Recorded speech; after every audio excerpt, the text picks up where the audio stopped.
a retired Navy captain who was present off the coast of Vietnam during the Tonkin Gulf incident, the trigger for the broader involvement of US. So he was there for Genesis 1:1 of the Vietnam conflict. He was the Protestant lay leader on 2 different ships, and after his active duty years, he remained in the Naval Reserve as a public affairs officer. He published articles about Navy chaplains, including the chaplain at McMurdo Station in Antarctica, which made him the southernmost member of the clergy on the planet Earth. Nat's career was public relations, and he's written several books. He and his wife, Linda, are members of the San Marino Community Church. In Nat's presentation, he will incorporate today's prayer and hymn. Nat, we welcome you to Monte Vista Grove again. Thank you, Ron. For our prayer, I would like to use the first verse of the Navy's funereal hymn, Eternal Father Strong to Save. Before we talk about Memorial Day tributes and those who went forth into darkness for us. And in this time of pandemic, I'd like to use 2 of my own verses to that hymn, honoring healthcare workers. The second verse I wrote for my brother's funeral.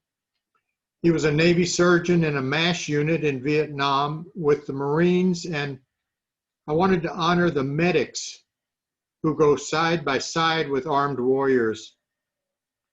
The third verse honors those like my sister-in-law, who is on this Zoom call with us today, Roberta Reed, who is a nurse. I don't think she'll mind my saying in her late 70s, who shows up at work every day in the COVID wing of her hospital.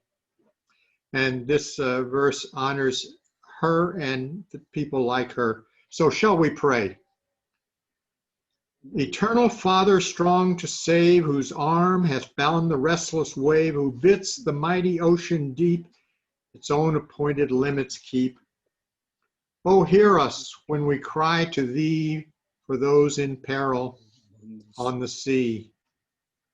For those who aid us when we fall, whose caring skills of healing arts give solace to both limbs and hearts. Join those whose care we treasure so, one hand for each, where'er we go. God guard the angels who engage the all-consuming deadly plague, who brace against the ruthless wake to plight their skills for others' sake. God grant to these your highest crown, the saints who stand by those struck down. Amen. My subject today is Memorial Day speeches. How does this fit the Convocation theme, living into hope? Well, perfectly, I think. All wars are fought for a better peace. Those who risk their lives for that better peace do so in the name of hope. If they do not live to experience that hope, they go forth with faith that their family and community will. I suggest that they go to battle living into hope.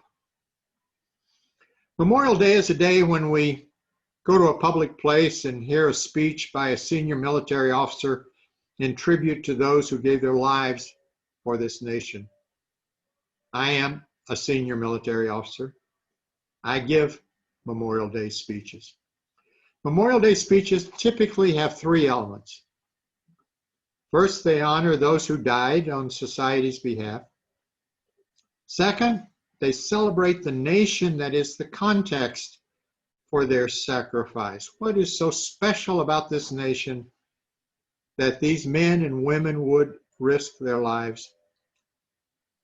And third, and perhaps most importantly, it's a giant recruiting poster with the kind of spiffy uniforms that women like, with flags flying, brass bands playing, and flyovers. It is an appeal to young men and women to sign up for military service in the very military of those who have died and who they are honoring that day, with the very real possibility of losing the only life they will ever have, just as they have completed childhood and stand on the brink of adulthood, and possibly forego the excitement of courtship, the joy of marriage, the thrill of watching a son hit his first little league home run, the pride of seeing a daughter recite her vows, the distinction of a successful career, and the peace of old age and retirement, and time with flesh and blood, grandchildren who will continue their lineage. I make those appeals in Memorial Day speeches. How do I feel about asking them to do that? I'm very comfortable with it, actually. We live in a village surrounded by walls. Beyond those walls is a darkness and people who would do us harm, real harm, butcher us and our spouses and children and take what is ours for themselves. The only way we can continue a life of peace and the lifestyle we so treasure is for some of us to go to the walls and stand toe to toe with those who would do us harm and pit grit against grit until they blink first. I did, and I ask others to consider doing the same. In San Francisco in 1985, I participated in a massive celebration of the 40th anniversary of the end of World War II aboard the battleship New Jersey. This being San Francisco, a large contingent of ambassadors without portfolios from Haight-Ashbury showed up with shaggy hair and no shirts to protest a military ship in their harbor. They were yelling at me a lot of words they didn't learn in Sunday school. And a television reporter saw what they were yelling and how they were treating me, and she put a microphone under my nose and asked my reaction to the treatment I was getting. I said, I am putting my life on the line for their right to do that in America. My family lineage has a tradition of military service going back to the early days of Europeans in North America, service in British uniforms in the French and Indian Wars, and distinguished service in the Revolutionary War that gave us our nation, and even more of them in the Civil War. My grandfather was called to World War I, and my father served in a heroic call of leadership in World War II. But when I came of age, I was exempt from the draft. I didn't have to go. I was studying to be a Presbyterian minister, and clergymen were exempt from military service. But I believed devoutly then and now in the separation of church and state. Protection of the community is a civic, not religious, obligation. The guy next door with a wife and 2 small children, young like me, strong like me, just beginning his career in the business world. Why is my skin more precious than his? Why does he have to go risk his life while I get a free ride in a backwards collar? I could not accept that. I waived my exemption and served like the other young men of my generation. This afternoon, I want to pay tribute to what I consider to be the greatest of Memorial Day speeches. Let's begin with the most famous Memorial Day speech in Western civilization. Pericles was the military leader of Athens who gave his funeral oration after an early battle in the Peloponnesian War in the mid-5th century BC. Athens was at war with the other Hellenic superpower of its day, Sparta, In that sense, it was a civil war. It is said that when Demosthenes spoke, people said, "What a wonderful speaker." And when Pericles spoke, they marched. Listen to this most famous of Memorial Day speeches for three familiar elements: honor the dead, celebrate what makes this city-state worth dying for and different from the adversaries, and inspire the living to fill the empty spaces in the phalanx. I could have wished that the reputation of many brave men were not to be imperiled in the mouth of a single individual, to stand or fall according as he spoke well or ill. I shall begin with our ancestors. It is both just and proper that they should have the honor of the first mention on an occasion like the present. They dwelt in the country without break in the succession from generation to generation and handed it down free to the present time. If we look to the laws, they afford equal justice to all in their private differences. If no social standing, advancement in public life falls to reputation for capacity, class considerations not being allowed to interfere with merit. Nor again does poverty bar the way. If a man is able to serve the state, he is not hindered by the obscurity of his condition. Comfort, therefore, not condolence, is what I have to offer the parents of the dead who may be here. Fortunate indeed are they who draw for their lot a death so glorious as that which has caused your mourning, and to whom life has been so exactly measured as to terminate in the happiness with which it has been passed.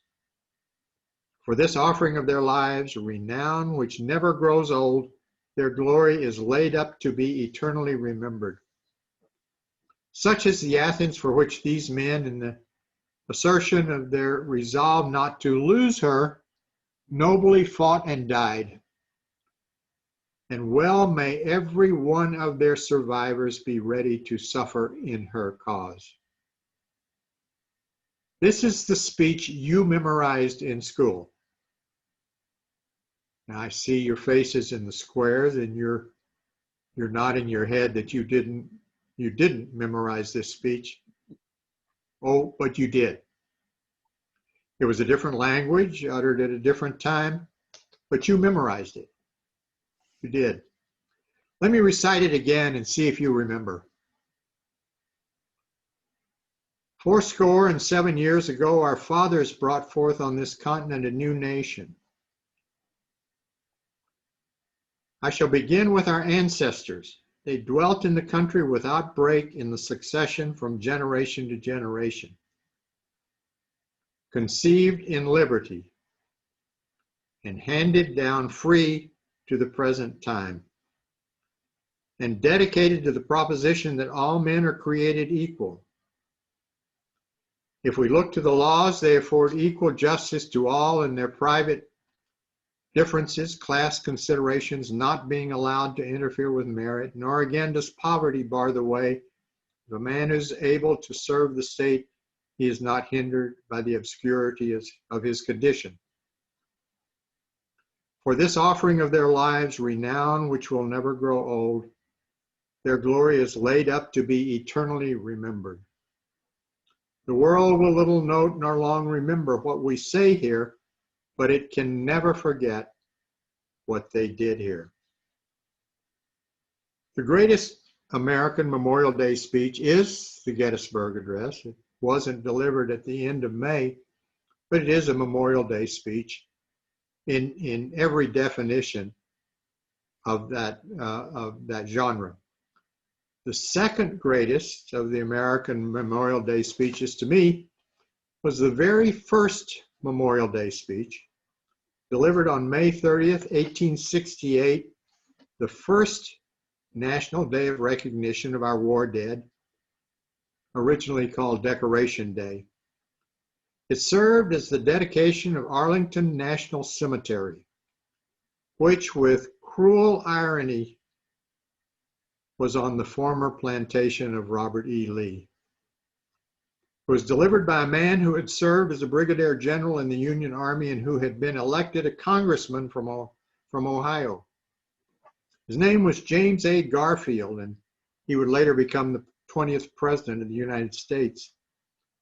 He is, to me, one of the two most intellectual of our presidents.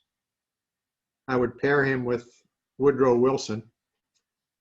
And General Garfield's intellect shows through in this speech to me. Note how he defines what the Civil War was all about in the view of one who fought it. And note how he begins his remarks at our national cemetery, just as Pericles began his at his national cemetery 2,000 years earlier, both of them for civil wars. I am oppressed with a sense of the impropriety of uttering words on this occasion. If silence is ever golden, it must be here beside the graves of 15,000 men whose lives were more significant than speech and whose death was a poem, the music of which can never be sung. With words we make promises, plight faith, praise virtue. Promises may not be kept. Plighted faith may be broken, and vaunted virtue be only the cunning mask of vice. We do not know one promise these men made.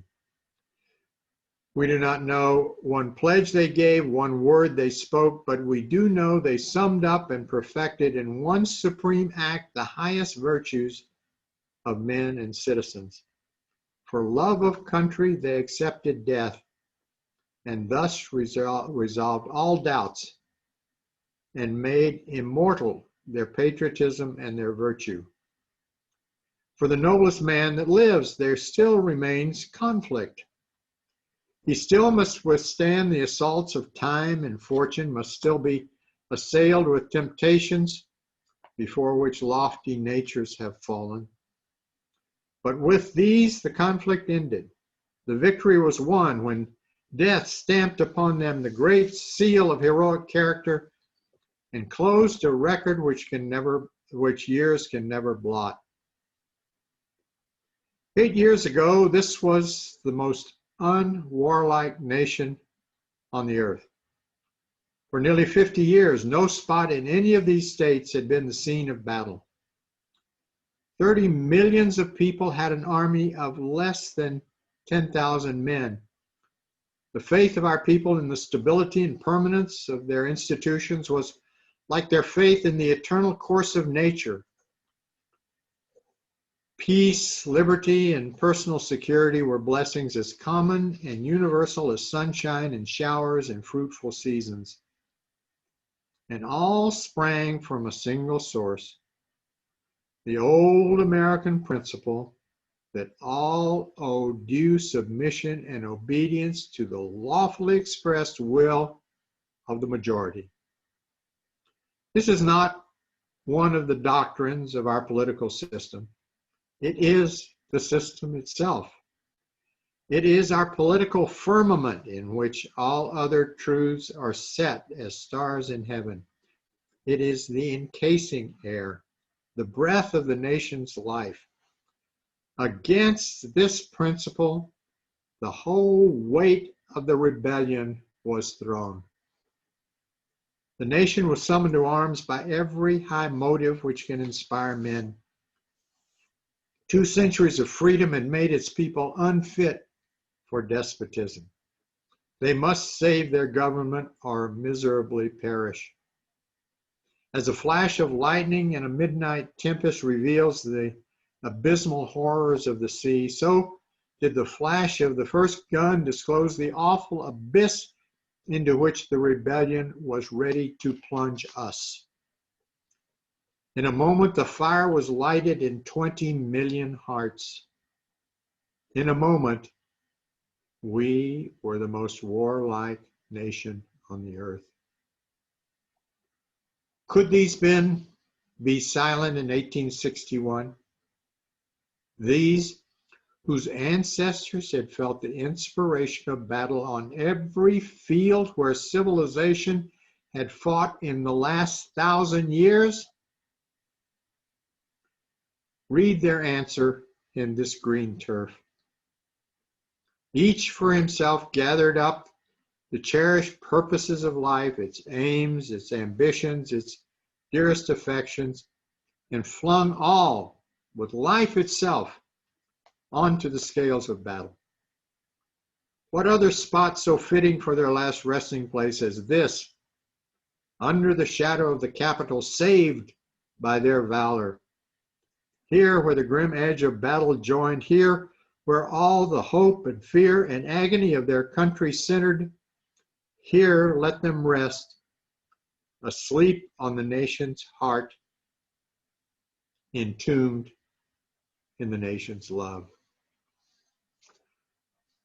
One of the most notable Memorial Day speeches to me was delivered at the Rome, Sicily Cemetery on Memorial Day 1945 by a general who had pursued the enemy in Africa, up the Italian peninsula, and through Germany to victory. His name was General Lucian Truscott, and we have no record of what he said. But it isn't what he said that has made it so memorable. It is what he did. With thousands of people there to hear his speech, he turned his back on the audience and he delivered it facing the graves of the men he had had to order into battle. And he apologized to those men. President Kennedy was scheduled to make a speech at Gettysburg on November the 19th, 1963, to commemorate the 100th anniversary of Lincoln's famous remarks there. Ted Sorensen compared one of his vintage JFK speeches. But Kennedy was suddenly whisked to Dallas to help mediate a political dispute within the Democratic Party, and so he asked former President Eisenhower, who happened to live at Gettysburg, to stand in for him. Eisenhower's speeches contained short, everyday words and no flowery phrases. Ted Sorensen's style was impossibly long phrases, hooking the listener with how the sentence was ever going to end. Eisenhower spoke the words, but there's no mistaking a John F. Kennedy speech.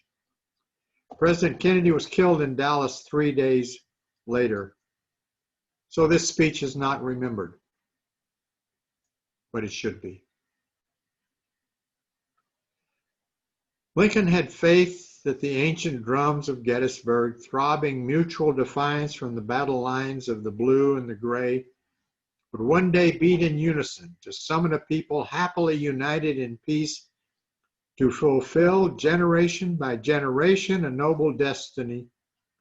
His faith has been justified, but the unfinished work of which he spoke in 1863 is still unfinished because of human frailty.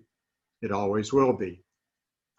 On this day of commemoration, Lincoln still asks of each of us as clearly as he did to those who heard his words a century ago, to give that increased devotion to the cause for which soldiers in all of our wars have given the last full measure of devotion.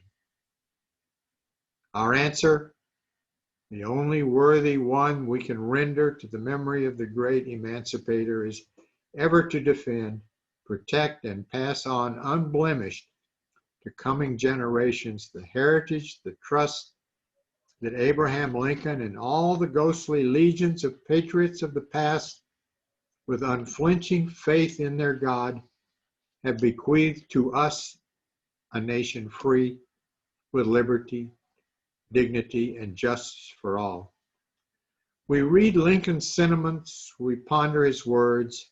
The beauty of his sentiments, the sentiments he expressed, enthralls us. The majesty of his words holds us spellbound. But we have not paid to his message its full and just tribute until we ourselves live it. John F. Kennedy's speech never delivered. The symbol of America's Memorial Day is the poppy. On May 3rd, 1915, a Canadian physician and poet named Major John McCrae wrote a poem while reflecting on a funeral he had conducted for a friend who was killed the day before fighting with him on the Western Front in Belgium in World War I. In America after the war, Professor Monia Michael began a campaign for the American Legion to adopt the poppy as an official remembrance. She wore a red poppy year-round and passed out silk poppies to her friends. And she was successful. It was accepted by not only the American Legion, but by the United States at large. This is the poem that inspired remembering war dead in all Anglo countries, the US, Great Britain, South Africa, New Zealand, Canada. Note that Major McCrae, in his grief for a dear friend, doesn't lament the harvesting of youth in a war or cry for peace on earth. No, he urges the living warriors to redouble their hostility. And I will end with his poem. In Flanders fields, the poppies blow between the crosses row on row that mark our place. And in the sky, the lark still bravely singing fly, scarce heard amid the guns below. We are the dead. Short days ago we lived, felt dawn, saw sunset glowed, loved and were loved. And now we lie in Flanders fields. Take up our quarrel with the foe. To you with failing hands we throw the torch, be it yours to hold it high. If ye break faith with us who die, we shall not sleep, though poppies grow in Flanders field. Thank you so much, Nat. We are so grateful for your presence here this afternoon. I've had the opportunity to hear you speak on many occasions, on many topics. It's always so creative.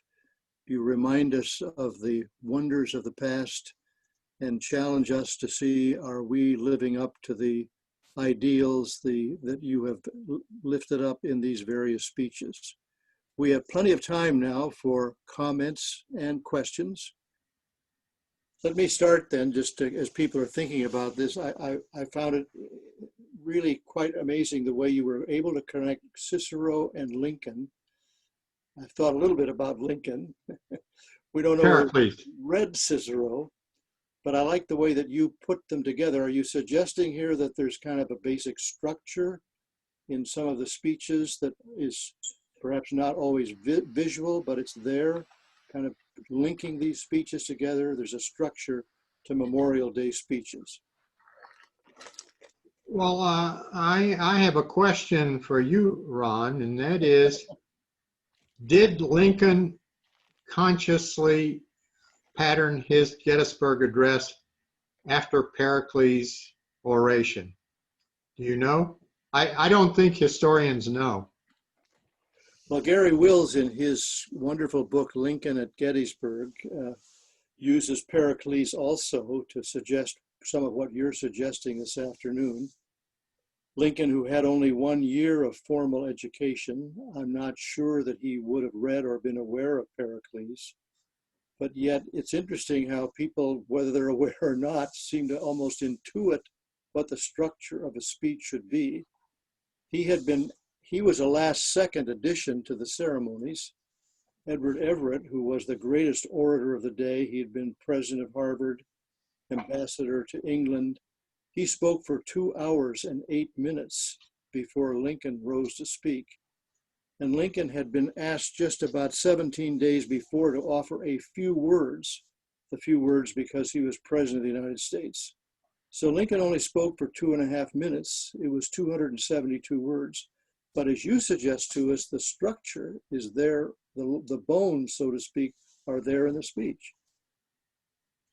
You know, I read Everett's speech. I read the whole thing. Oh, And I was so looking forward to that because here was the greatest orator of his age, and we've never even bothered to read that because it's so overshadowed by Lincoln's remarks. And I thought, I'm going to give the man his due and maybe even do a speech on his, and was very, very, very disappointed. It's just hours of fluff and lofty words and no substance. I think it's well that the nation forgot it. well, the only good news, I'll just say one minute we open this up, is that Edward Everett had heard Lincoln as he traveled in 1861 to be inaugurated. And he wrote in his personal private diary that who in the world is this man? He doesn't know how to speak. He's of high character. I don't know how to vote for him. But the day after Gettysburg, he wrote a note to Lincoln and he said, "Sir, I would have been flattered if I could have said in 2 hours what you said in 2 minutes." So let's give Edward Everett at least that credit. He understood before many people did that what Lincoln had said was really quite outstanding. Okay, Lindsay, who's wanting to ask a question? Virginia Donahue, you're up. Yes, hello. I'm not sure I heard correctly at the very beginning of your talk, but I think that you said all wars are fought for better peace. Is that correct? I did say that, and I believe that. You want me to? Well, I would just like to ask your opinion then of the war against the Native Americans.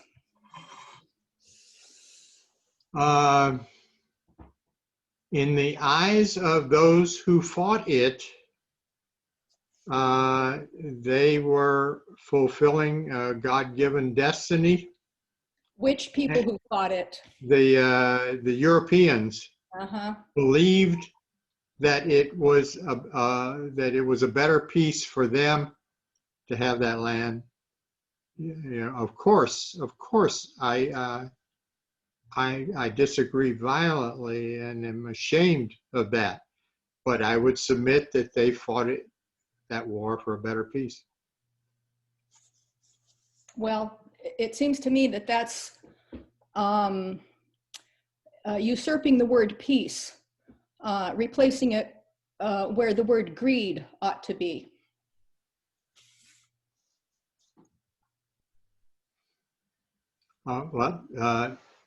Excellent point. Thank you. We have a couple of questions and comments in the chat function. Do you think that today's recruits have that centuries-old attitude of honorable sacrifice? I do. They're coming of age, and they're very much filled with the sense of mission and destiny. I think just as their predecessors have been. We have some thank yous here. We have beautiful and poetic speech, Nat. Thank you for sharing the breadth and depth of your knowledge with us. I think that's from your family. Another one. Okay, that doesn't count then. Of course it does. Well done. Thank you for your informative and inspiring speech. Thank you for your service to our country and to all of us. And lastly, this one's from Tessa, 11 years old. She put it in there. We have very much enjoyed your speech, Grandpa Nat. It was beautiful and interesting. Wow.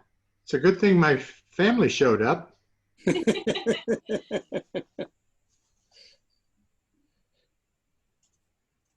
Do we have any more comments or questions for Nat?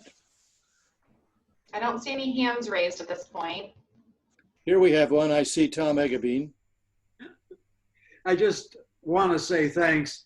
I think I might approach things somewhat differently, but what I appreciated was your sense of honor in the military.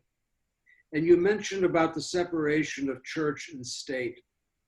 And I think we've all been reading a little bit about how a number of generals recently have said we're not going to be pulled into a political strife situation. And to maintain that level of honor and discipline. Anyway, I salute you, although I've never been in the military. And I appreciated very much your focus on the honor and the discipline of the military. But perhaps you might have some concerns too these days about the temptation on the part of some to want to draw in the military, as with, you know, the what's that law about the military can never be used against American civilians? Posse comitatus. Any comment about that and the need to maintain a military separate of the political? I think our democracy depends upon that. I was horrified that my commander-in-chief sent federal troops against the will of one of our communities in to do pitting our army against our people. I think that is reprehensible.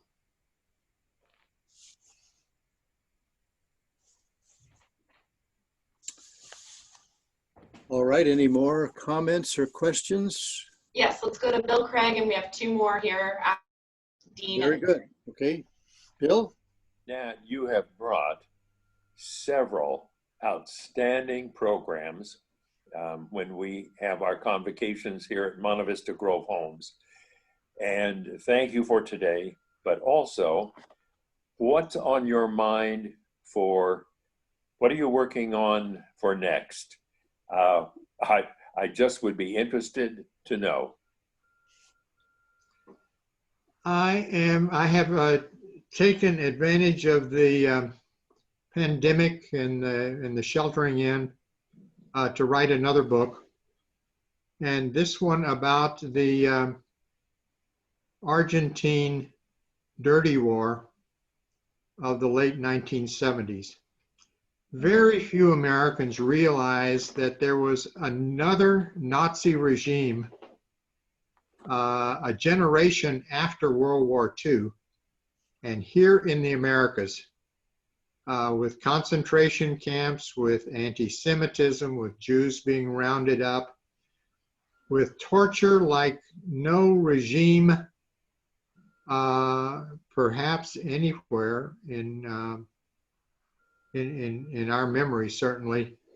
30,000 people disappeared, all of them tortured and tortured and tortured, and then butchered, thrown out of airplanes, or cut alive with chainsaws, or just the most despicable things. And this is the story of one who survived one of those torture camps, came to the United States, never gave up a campaign to bring the truth out, sued the nation of Argentina, and was the first person ever to win a judgment in a U.S. court against a foreign government. Well, actually, in any court, to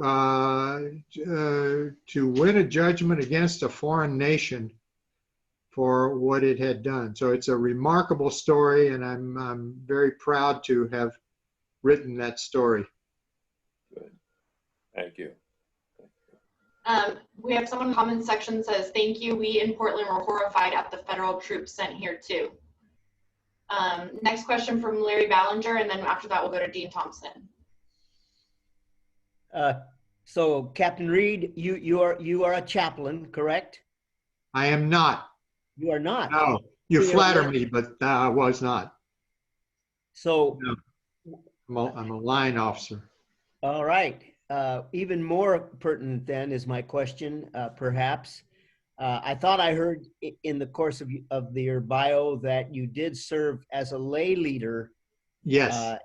Which of Yes. course is, I guess anyone in the military can assist in this chapel and so forth. My question though is this: the pastor who married Judy and me later became a Navy and Marine chaplain and served wonderfully.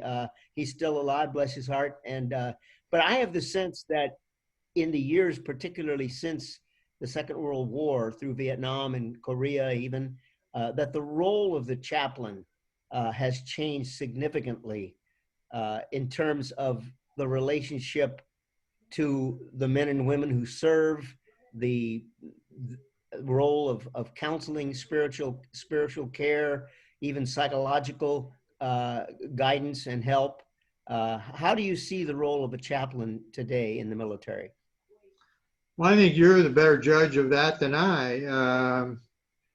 You're able to see it as a fellow clergyman. I don't see that difference. So you've got a more sensitive radar than mine.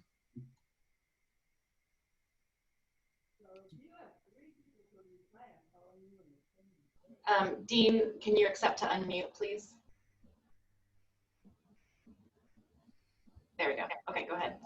Yes, sir. One of the things that causes me a great deal of pain is without a national draft, we have arguably created a warrior caste in America, where we have young men who are serving 3, 4, 5 tours. Is there any way that you see in the future that we can do something about that as a people and have some kind of a national draft for service to the United States, whether it's military or some other kind of service, that would do away with the radical unfairness of having a warrior caste?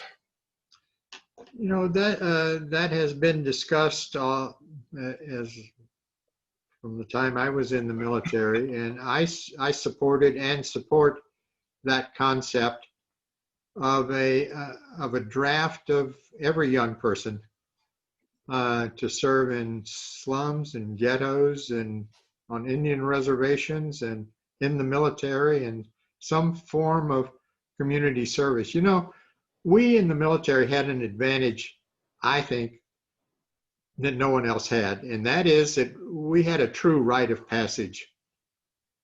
You know, we went from home, from the cradle, and we went through a toughening process, a growth out of proportion to the span of time. And I think that would be true in a National Service Corps. I would be supportive of that. Thank you.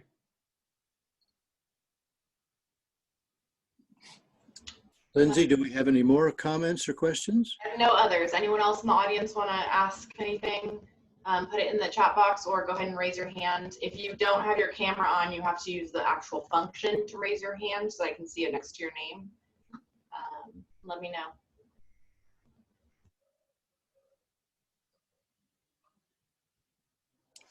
All right. Well, we're very much in your debt for such a thoughtful presentation. I'm very, very certain that we're going to be thinking about what you've told us, the words that you've given to us at this particular moment in our own history, how important they are to think about and to talk with each other about. Let me say then a word about next week's convocation. Our speaker is the Reverend Carrie Enright, who is pastor of the Knox Church in Dunedin on the South Island of New Zealand. Jim and Patty, Cynthia and I were privileged to go to New Zealand in March. He hosted us for a lecture at his church in Dunedin.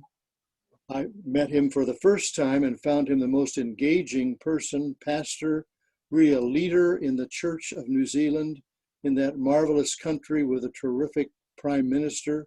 So he's going to come from more than 7,000 miles away to be our speaker next week. And Jim has been in touch with him. He knows our theme, and we will look forward to that. And then finally, I want to call all of our attention to our semi-annual musings, which will take place this coming Monday at 7 p.m. Our own Marilee Robertson will be giving us her talk on a Presbyterian adventure.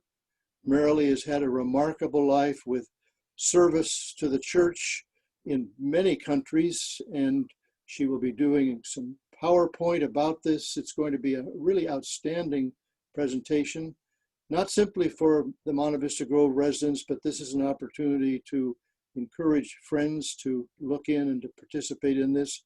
We can tune in virtually by using the very same way that we tuned in today. Thank you, Lindsay, continuing all of your help to make this possible.